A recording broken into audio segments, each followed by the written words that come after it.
Chapter 137, A Year of Progress. Let's skip this. The Empire's Invasion Arc, A Year of Progress Part 1. After Yuki escaped, we were unable to immediately pursue. As they say, haste makes waste. One could say that Leon's impatience led to Yuki escaping, but the real reason is the fact that we couldn't trust each other. As such, I noticed that we need to establish order amongst ourselves first. I mean, there's no question that all of us desperately want to save Chloe, but no good will come from acting rashly. And who could have expected Yuki to slip into the Empire? Fighting the Empire along with him puts us at a disadvantage. We need to prepare.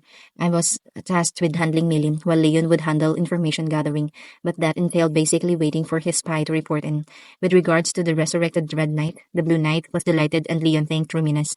Thus, we decided on our future actions. Leon will collect information while refraining from impatient actions. Though Leon's anger was easy to understand, the fact remains that he let Yuki escape.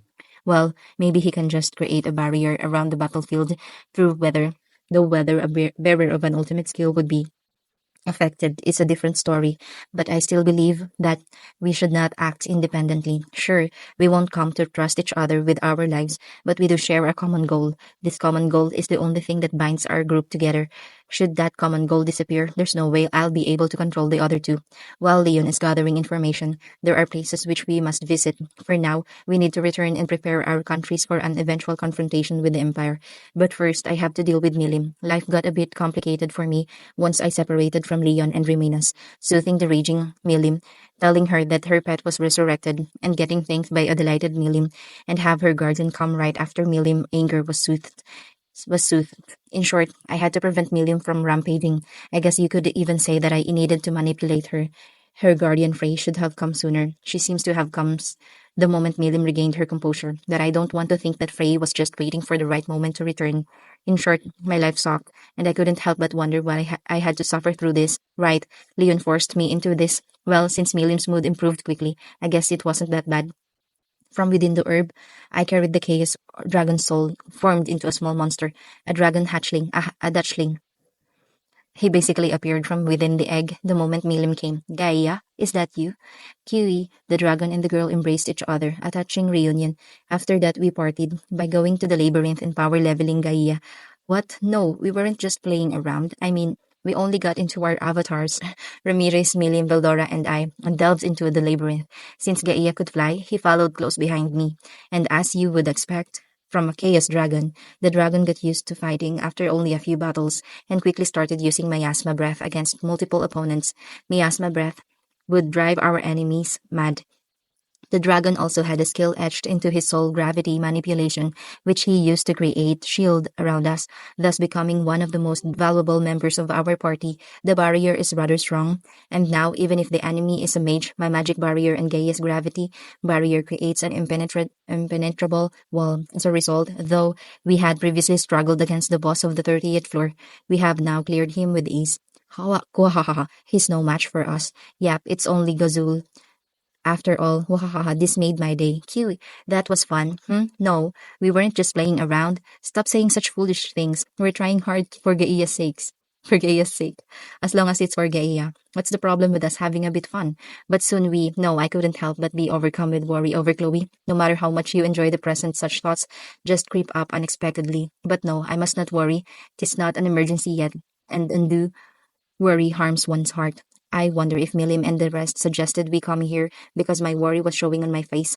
If so, I would be very grateful. As soon as we tried advancing to the next floor, Frey appeared and though Milim protested, it was useless. Even though Milim was crying and wailing like a child, not wanting to leave her arcade, Frey's iron smile and words of persuasion won in the end. Figuring that Milim came over to play, Frey made sure that Milim understand that she'll be working without a break for a while.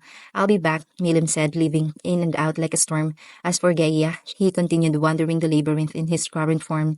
It was too soon, he said, to have Milim train him, so he planned to return to her side after becoming slightly stronger. The labyrinth the labyrinth has a magical energy level, and Gaia has Ramirez bracelet, so he should be fine. And thus another companion joined us in our labyrinth adventures.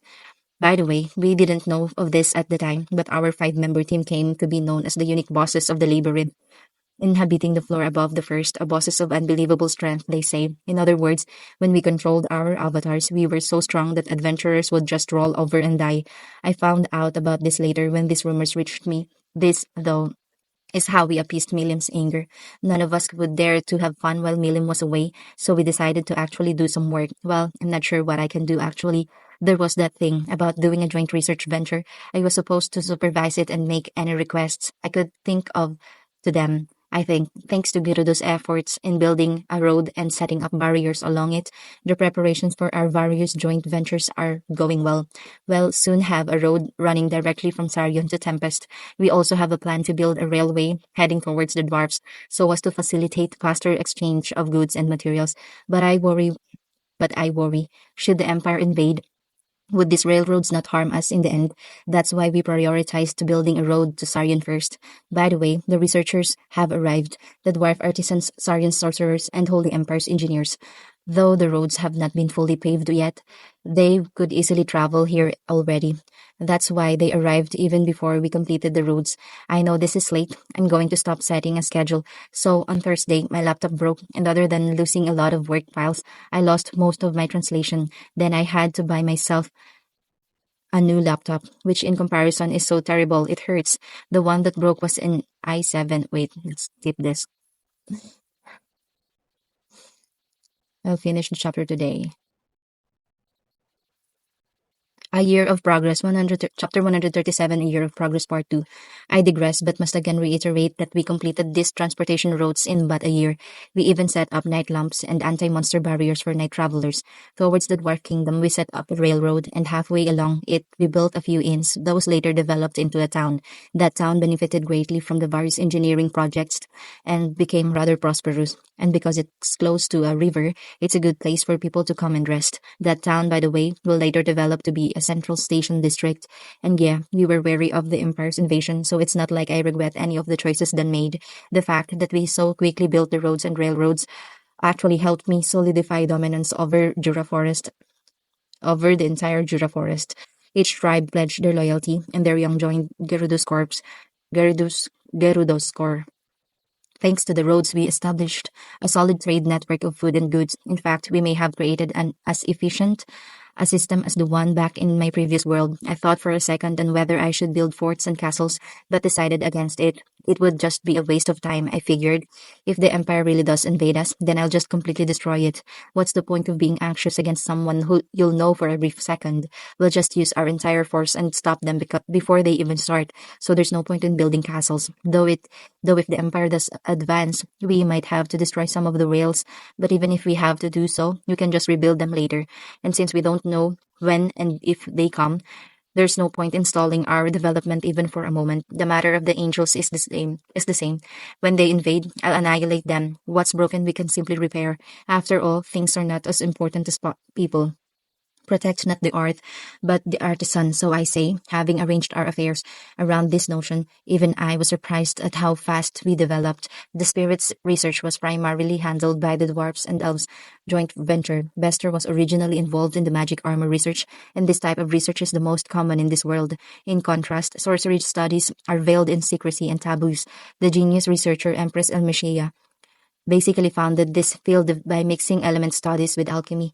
With many brilliant minds from the sorcerer's dynasty here, we're going to have a splendid sorcery facility here.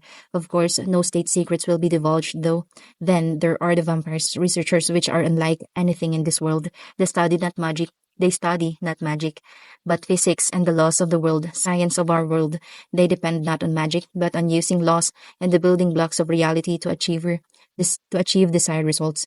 For a world full of magic, this kind of study is true heresy, and the amount of information they have is so vast that it will greatly affect our future research. The whole point of this was to fill Tempest with research of every kind, to exchange ideas of every kind, and as a result, create fields of research and facilities the likes of which this world has never seen. It is thus paramount that the research is carried out in utmost secrecy.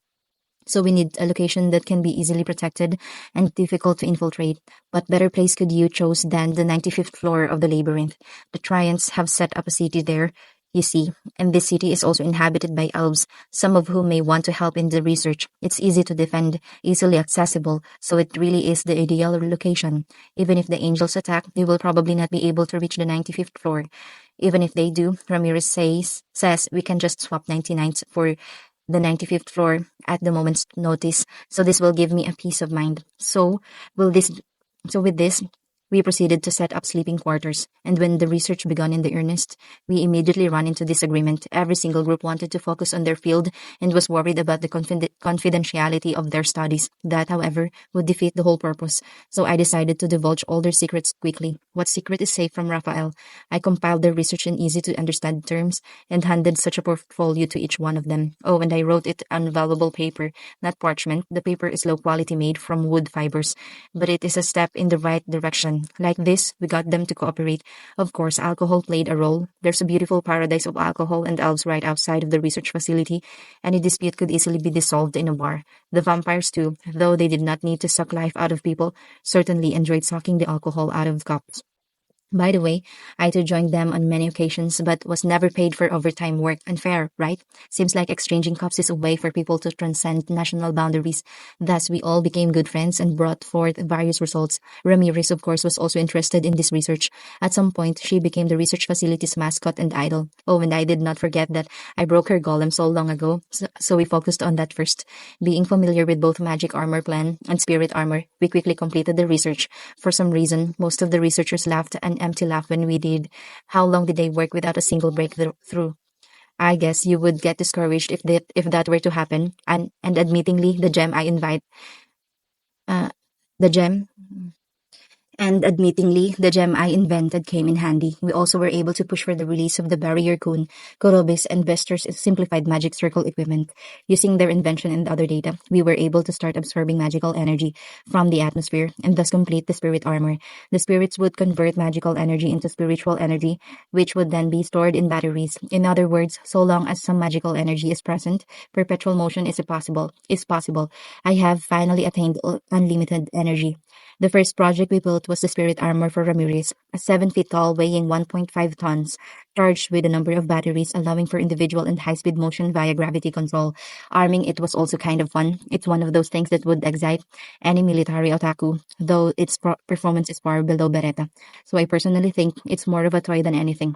But this research did come in handy for the magical energy train. I was considering at first to use golems or demons to power it, but that's no longer necessary. We took time to design the wheels to fit the trucks, as well as to create passenger and cargo cars. We emphasized horsepower efficiency and load capacity, and after a few test runs, the train started running, reaching an average speed of 50 kilometers per hour. This invention, which redefined commerce, naturally altered history. With trains, you could transport even produce before it spoiled. We will never stop laying rails, not only between us and the Dwarf Kingdom, but also towards the seas, the four corners of this earth. Too many requests are coming from other countries. Bruman Kingdom wants a stop, so does Ingrasha, and Sorcerer's Dynasty Sarion wants a direct line. Nonetheless, the rail towards Dwarf Kingdom took a year to develop, so new rails will have to wait for a bit. We still need to master inertia and gravity control, as well as consider armed trains. While fortresses are not needed to counter the Empire, armed trains might come in handy. How about equipping a spirit cannon on it? Maybe some railguns and also ferry troops on it. Well, this really was just a hobby, and I'm not really serious about this, so long as no one takes my words seriously. As in any world, how fast you can deploy your soldiers decides the war, so it's not like arming the train will make that big of a difference. It's fine to use the normal train cars. And thus, in a year, we created 20 trains, each consists of about 6 cars. With these trains, we created a 4,000-man strong train corps. We could increase that number and would likely to do so soon, but not now. Right now, we're just ironing out the problems of using trains. Once we're done, a trip between the Dwarf Kingdom and Tempest should take at most 3 days, so a round trip would take a week. Though hopefully, with time, we could increase the speed. And when did announce to the world this invention, countries were in total uproar over it. So we accomplished lots in this one year. According to what Leon's spies gathered, UK has been climbing the ranks of the Empire, but they are still unable to invade us. There's no doubt they are preparing for war, but war will not start until just yet. There may be a chance they'll send assassins, but it's actually rather unlikely. As Romina said, it's a waste of men to try to kill us that way.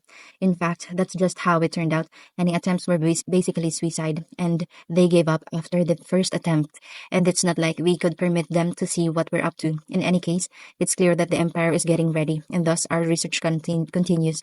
There's no question that in as much as us, the Empire achieved grand things this year, and we were not the only ones to prepare. I actually found out about this just about when we started testing our trains. The countries neighboring Dura Forest, the council, sent us an invitation, asking us to participate in their next meeting. If, of course, at this point, this invitation was essentially fated to arrive. End of chapter 137.